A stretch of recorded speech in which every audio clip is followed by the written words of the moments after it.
படத்தின் விவரங்கள் மறைக்கப்பட்ட நிலையில் அரசியல் த்ரில்லர் படமாக இந்த படத்தின் வகை தளபதி விஜயின் நிஜ வாழ்க்கை அரசியல் அபிலாஷிகளுக்கு மறைமுக பிரச்சார தளமாக செயல்படுமா என்பது குறித்த ஊகங்களை தூண்டியுள்ளது. கடந்த காலங்களில் அரசியல் கதைகளை உருவாக்குவதில் கோலிவுட் ஒரு பங்கை கொண்டிருந்தது.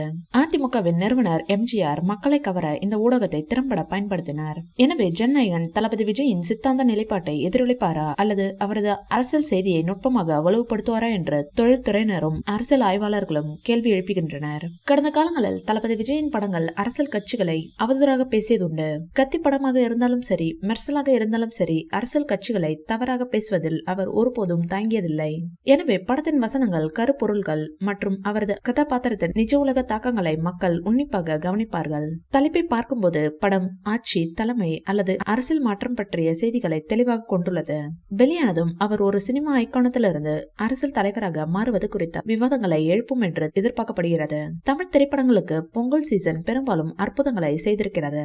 குறிப்பாக தளபதி விஜயின் படங்கள் கோலிவுட் கோடிக்கணக்கான ரூபாய் வருவாயை காணும் ஒரு முக்கியமான காலகட்டமாக இந்த நீண்ட விடுமுறை மாறிவிட்டது. தேர்தலுக்கு சில மாதங்களுக்கு முன்பு ஜனநாயகனை வெளியிடுவதன் மூலம் மக்களுடனான தனது தொடர்பை உறுதிப்படுத்த தளபதி விஜய் படத்தின் வரம்பை பயன்படுத்தலாம். ஆனால் தளபதியின் ஜனநாயகன் பாக்ஸ் ஆபீஸ் வெற்றியை விட அதிகமாக விரும்புகிறது.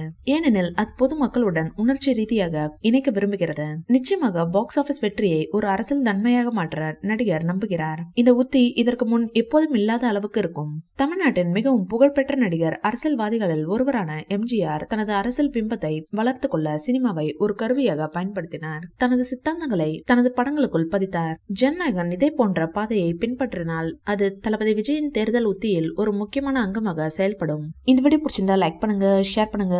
மேலும் விஜய் சார் பண்ற தகவல்களுக்கு எங்க சேனலை சப்ஸ்கிரைப் பண்ணுங்க.